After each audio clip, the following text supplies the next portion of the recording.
welcome to GamesMaster, television's most comedic piece of factual programming. Last week, a staggering 47 million people tuned in for our first show. But remember, viewers, to me, you're more than just a number. The girls are having a minor altercation over the possession of my fish finger, so they're not fighting just for my benefit. Good evening, ladies. What is the most violent thing you've ever done? Well, once I threw a daisy at a bunny rabbit. I once drove a truckload of old people off a cliff. Coming up on tonight's show, Danny John-Jules from Red Dwarf is going to be trying out the salacious curves of Wipeout 2097. But we begin with an event that we like to call King of Combos 96.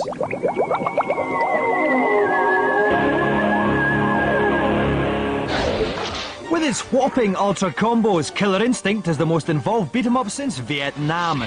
We decided to follow up on last year's King of Combos event with Killer Instinct Gold, the latest version of the game on the Nintendo 64. I like to keep a close eye on the arcades, and for this event, I've plucked 3 champion arcade players to demonstrate their combo credentials. The idea is simple enough for even the most dim-witted of viewers. The player who succeeds in pulling off the biggest combo takes the joystick. However, my champions are likely to be sorely tested by the necessity of using the Nintendo 64's unique joystick. It might be great for 3D games, but when it comes to arcade beat-em-ups, those tiny joystick buttons can be fiendishly difficult to manage. So please welcome our 3 Killer Instinct competents, Philip Cook, Mark Griffin and Roy Waterman.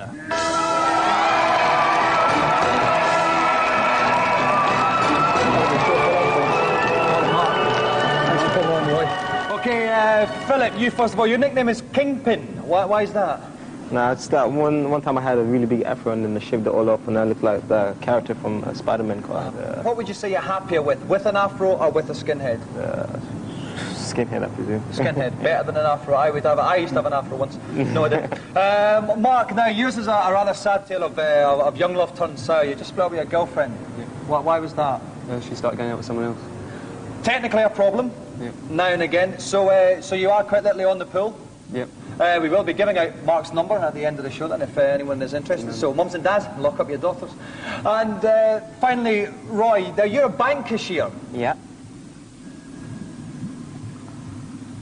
Okay, well, we're going to get the guys into their games playing positions. While we do that and I ponder the merits of a career in high finance, let's take a look at today's news.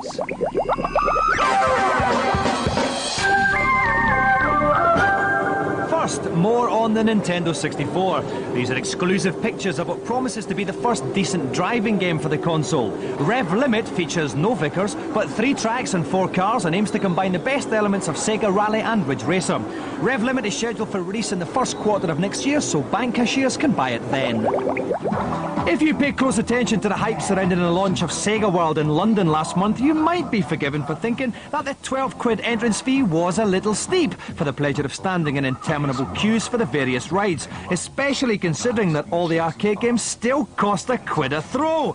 Well, Sega have had a change of heart, and now 95% of the hundreds of machines are on free play, which makes it the ideal place to fritter away your money, waste your precious youth, and generally pursue a life of delinquency and antisocial behaviour that will no doubt end in ruin. Hollywood and video games have had a troubled relationship since they first got together a couple of years ago. 9 hopes to change all that with the involvement of a company owned by the greatest actor in the world, Robert De Niro. Bob, talk some pish. I say a movie, that's all backstory that's behind what's going on, and you show some things in the film, of course, but this you show so many different sides of one situation, one character, one whatever. Bob's gone bonkers! Featuring Cher, James Belushi and Aerosmith, 9 hasn't scrimped on the budget. Whether this will save it from joining the swollen ranks of CAC Hollywood-produced CD-ROMs will be revealed next month.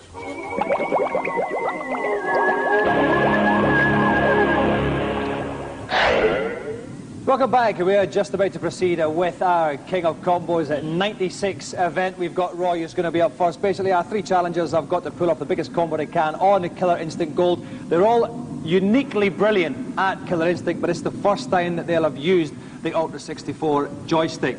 Playing Tweedledum to my Tweedledummer is Derek Lynch from Namco. Derek, Any special tips you could give them to pull off the biggest combos? Well, to pull off the biggest combos, they'll have to get out all 5 combo enders. Okay, what's a combo ender? Is that like EastEnders, only set in a video game? No, they do a combo, and then it's an ender. Like a special technique or a special move after a combo. Right, okay. Yeah? Yeah. And then after that, with a full power gauge or super gauge, they have to pull out super linkers. Right. Yeah? Super linkers and then into their ultra combo, and that's the way to get the maximum number of hits. Well, that's easy for you to say, Derek. Right, okay, so Roy is up first. Just to recap, they get 1 match each to pull off the largest amount of combo hits. Best of luck, Roy. Off you go. Okay, so off goes Roy. He is Sabre Wolf there, a hairy man in fawn pants and a kind of Oliver Tobias tribute there.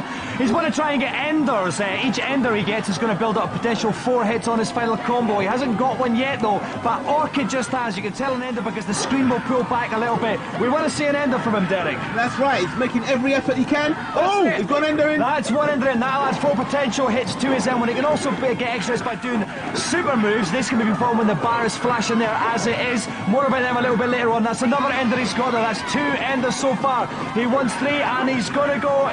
Is this into the combo yet? No, that's the 3rd ender. We might see a combo soon coming up, Derek. That's right. He's going to aim for his super bar and to finish off. His super bar splash, and this is it. He's going into the combo now. He's moving in close, getting a lot of hits. Tell us what moves he's doing, Derek. Scratches, dashes. I'm speechless. Scratches, dashes up in the end there. He could have pulled off a super move there at the end, but he hasn't, which means he's finished with a 45-hit combo. Okay, Roy shakes his head a little bit there. I thought that was quite good. Please make way for Mark. Okay, Derek. Now, Roy didn't use all of his skills that he's learned as a bank cashier. What did he miss out upon? Well, it was his super linkers. He needed those.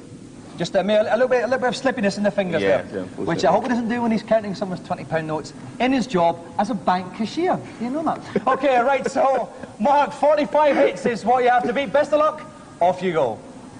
So Mark playing his combo, big black guy on the left-hand side with the combat trousers and the light pumps. Okay, we are looking for some enders there. I haven't seen one yet. That's the first ender. Remember, you can get a few more of these. You can also go for super moves. That's the bar at the top and left-hand corner of the screen. You can see that there. He wants that to be flashing. He put up his super moves at the end of the combo, again extending it. That looked like... No, it wasn't quite another ender. His bar's not very high there. I'd want to see it higher if I was him. Oh, yeah, he's looking good. He's looking mean. This guy's using some real skills. Okay, now that was an ender from Orchid there, and I think, no, he's gone into it, he's gone into the combo, and his combo is not as high as possible, but some good punching action there. It's a super move to finish it off with, but I don't think he had enough enders in his combo. 41 hits, not quite as good as Roy. Thank you, Mark. Please make way for Kingpin. Okay, so Derek, Mark didn't get as much as Roy there. Why? Well, unfortunately, he only managed 4 combo enders. Right. He needed all 5.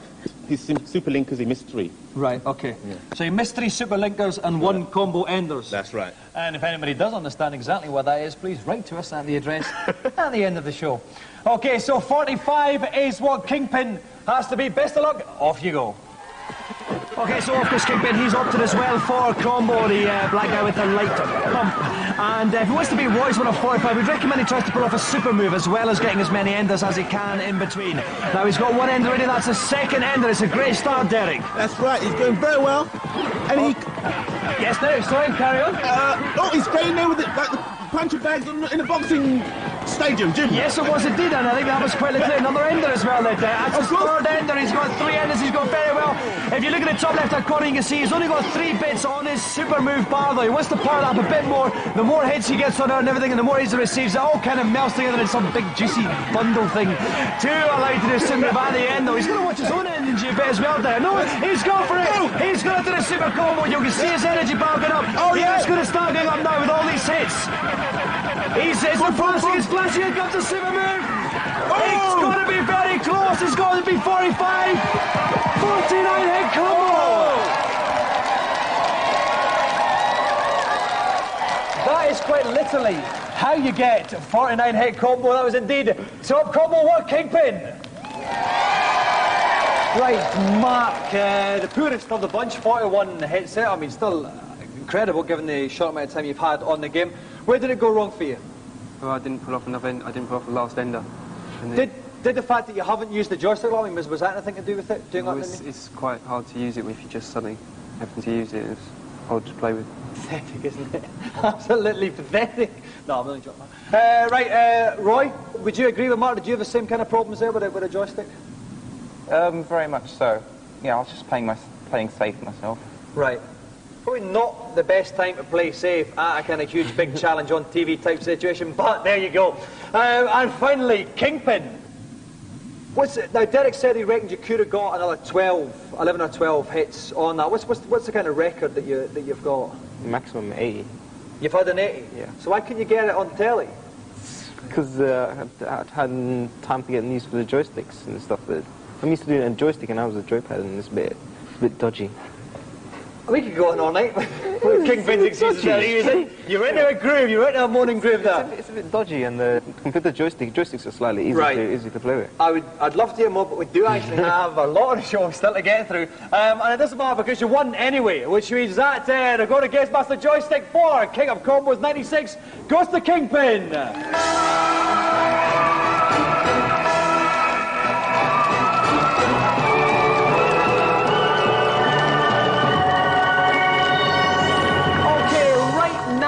I tell you what I want, what I really want, I want a zig-a-zig. However, I have to make do with today's reviews.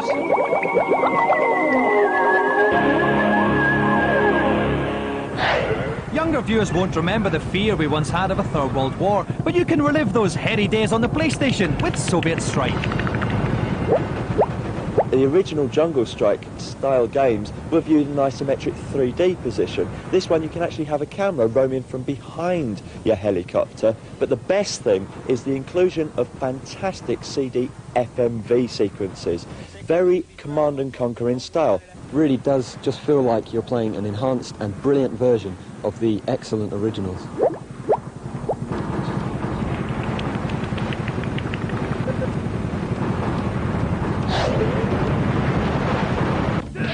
Next up, Fighting Vipers pits woefully dressed combatants against each other in an attempt to bring knee pads back in fashion.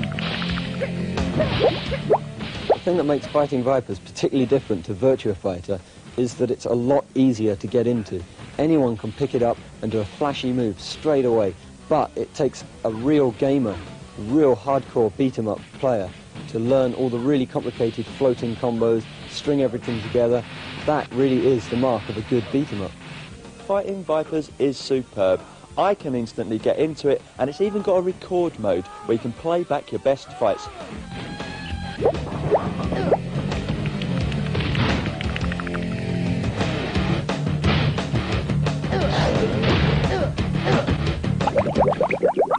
Right, I'm going to share something with you at home. At the moment, my whole body is tingling. It can either be that my pants are too tight or that our latest celebrity guest arrival is imminent.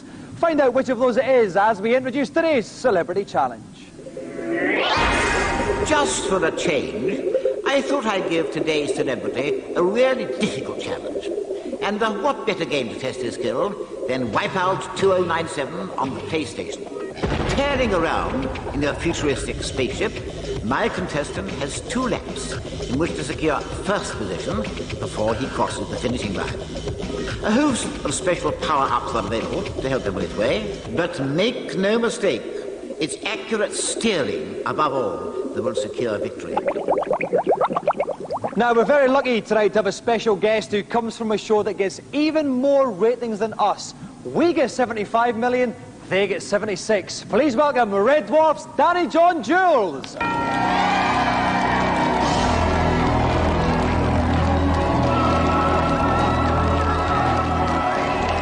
Welcome to the show, Danny. How you doing, mate? All right? Well, sir, well. Okay, listen now, Danny. You've been playing a cat in Red Dwarf now for, is it 6 series or 7 series? It's 7 now, yeah. Wait, when's the new series back? January. In January. Well, you're working with the same people for so long. Yeah. I mean, do you still like each other? No. No? No. We get on actually very well. You know, obviously, it gets a bit, you know, under each other's hair sometimes. Hair is very important to me. Oh, yeah, Danny, and me too. Now, your hair on the show as Cat is fantastic. How'd you get the hair like that? Well, the first 4 series, my hair was processed, which is sort of the equivalent of a perm, really. And the last 3, I had to wear a wig because I cut it all off for another play. Could you give me the name of the wig guy? Because I've got this. They said it made me look like Brad Pitt. Well, it's not quite working, Dan. Actually, who made my wig again? Oh, good. I can't remember. Wigfield. Wigfield. That's it. Wigfield wigs. I knew there was a gag somewhere. I forgot it. It was written on my wrist. Okay. Right, while I get on the phone now to my ex-wife, if you want to see how Danny John-Jules tackles Wipeout 2097, join us after the break.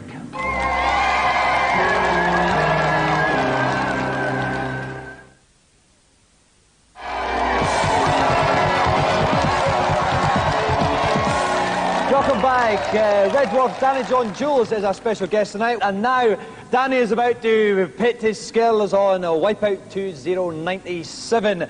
Driving me around the bend, just for a change, is Dave Perry. Dave, is there any truth in the rumour that when you take your bandana off, your hair is even bigger than Danny's?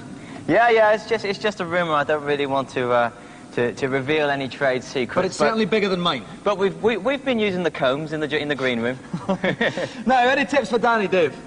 Yeah, with this one, I mean, Wipeout was an excellent game, but the problem was when you hit the sides, you instantly crashed, slowed you down. With this one now, when you hit the sides, you can keep on going, so don't let that bother you. There's also a turbo thrust you can get at the start, and I've seen Danny practicing that in the green room. If he can get the turbo thrust right from the off, he's going to get away to a good start. OK, now, most of the time when celebrities come on GamesMaster, they are, quite frankly, appalling. We do have to say that Danny is a bit tasty. This is one of the most difficult celebrity challenges we've ever had. Danny has to basically quite literally come in first place in an almost like real life type situation. Best of luck, Danny. You have 2 laps to achieve first place. Start your race. Off goes Danny in the bottom right. You got it. You got turbo thrust right from the off. That's like what some people can get on Mario Kart there, Dave. Yeah, that's it. Yeah, very similar kind of thing. Okay, bottom right hand corner of the screen, you can see the speed he's going at. Underneath there is an energy bar. If he hits the wall or stuff like that, or gets blown up by rockets, that will go down. In the top right hand corner of the screen, you can see his position. He's 10th just now. We want him to come into first. Dave, what would you recommend he should be doing just now? Well, what he should be doing is just taking these corners very, very carefully and just getting all the power-ups he can, using them, getting the other end, getting the enemies off the track and out of his way, because he needs to be around 5th position at the end of this lap if he's going to do this challenge. Okay, these little blue arrows I can see, is that like the first game? Are they speed-up pads?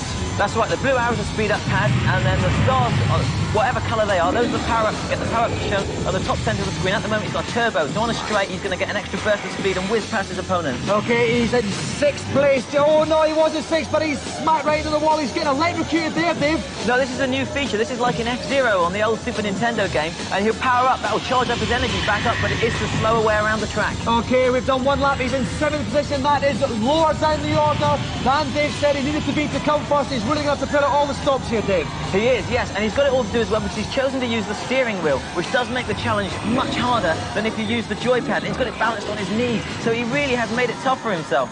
Unless, of course, you have incredibly sticky knees. He's in 4th place now. There's not a sure. He's about halfway around the lap here, Dave. Can he still do it? He's in 4th. He really needs the computer to make a lot of mistakes if he's going to do it. He's coming up to this guy. He should take 3rd, but I don't think he's got autopilot on. That's good because the computer will be flying for him for a little bit. That's put him into 2nd place. Okay, this is 2nd. We can't be too far from him. That's the guy in front of the screen. He's going to the finishing line. He's jostling him. He's jostling him. Oh, he's taking a corner. He ain't corner on the worst part imaginable. So Danny John-Jules finishes in 2nd. Oh man, I could smell his aftershave. Commiserations, Danny. Now, it was a great 2nd lap. Dave said he thought you should have been in 5th position to do the challenge. You went through the first lap in about 7th place. Yeah. How did you make up those positions then? Well, I was lucky. I had about 3 guys in front of me. Autopilot took me past those 3, which left me in 2nd place. Mm-hmm. You know, and it was a bit of a shock, really, and then I sort of got confused and then realised there was only 1 guy in front of me. And by then it was a bit too late. I ran out of time. And another couple of seconds, I think I would have had him.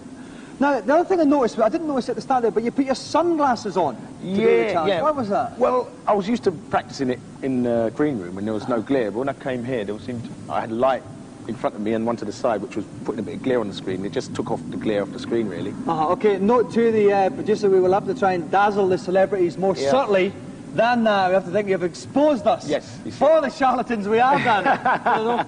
Well, thank you very much for coming on. I'm sorry you won't walk away with the GamesMaster Golden Bracelet, but best of luck with the series of Red Dwarf. Yes, thank you. And I hope you don't fight too much. No, that's all right. Ladies and gentlemen, tonight's special guest, Danny John-Jules.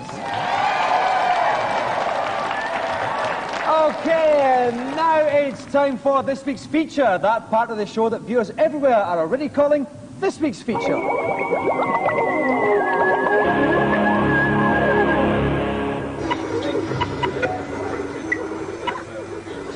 When an industry gets nostalgic about its past, you can tell it's reached full maturity. Unfortunately, I haven't, which is why I'm wearing an atrocious 70s shirt as a cheap gag about retro games. Yes, retro is the word on everyone's lips at the moment, and titles like Namco Museum, Space Invaders and the Williams Arcade Classics are rising from the grave to fill some fat publishers' bulging pockets once more. I went along to the world's first retro game exhibition in HMV in London to visit some old friends. 1978, the Labour Party in Britain was in its death throes with the winter of discontent, but there was good news for video game punters in the home because the Atari 2600 came out. I was only 8 years old at the time.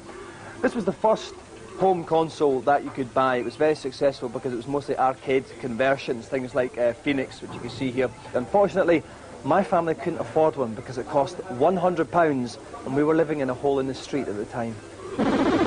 This was the first computer I ever owned, the ZX Spectrum. The year was 1982. Music-wise, it was the modern romantic era of Adam and the Ants, Spandau Ballet, Duran Duran. This was a great little machine. It had 14,000 titles. There was a real gaming boom around this. It also saw the first ever systems war. You had the ZX Spectrum and you also had the Commodore 64. Commodore 64 only had 10,000 titles released for it. Pretty much the same games, but it was a lot bigger, bulkier, a lot less fashionable. I had a ZX Spectrum, and we always thought that people who had Commodore 64s smelled a little bit. Between them, the Spectrum and Commodore launched the British game scene. It's hard to believe now, but at the time, these graphics from Luna Jetman were every bit as revolutionary as something like Wipeout seems today. Nightlore was another classic produced by the company that was to become rare, the people behind Killer Instinct. The Wolf theme, obviously a favourite of theirs even then. Manic Miner might look pretty primitive to you, but without this, Mario would still be sticking his hand up Bloke's U-bends. Some folk believe the playability of these games make them better than most of today's efforts. I thought I'd ask games design legend Peter Molyneux what he thought of them in my office. Is there any lessons that can be learnt by programmers now from going back and looking at these old classic games? Yeah, absolutely. I mean, the thing is that all those old classic games were just truly gameplay orientated. And that's what a lot of people forget. You've got flashy graphics, wonderful sound, and great intro sequences, and then, oops, it's the last month before we finish the game. Oh, what have we forgotten? I know, gameplay. Back at the exhibition, all these people agreed, bless them, fighting back tears of admiration as they confronted their heritage. It's interesting to look at old games. It's a good reminder of what gameplay was years and years ago. Although I would have to say, would I swap my copy of Tekken 2 for 2 copies of Mattel Intellivision Soccer? I don't think so. That is quite literally all we've got time for today. On next week's show, it's an athletics special with John Regis and Tony Jarrett. But because it's Halloween, I leave you with the following question. Why are people so scared of old witches when 16-year-old girls are far more intimidating? Good night. Cheeky monkeys with internet access can fill their GamesMaster pants to the brim by visiting our webpage. The address is on the bottom. Oh, it's like Christmas has come already.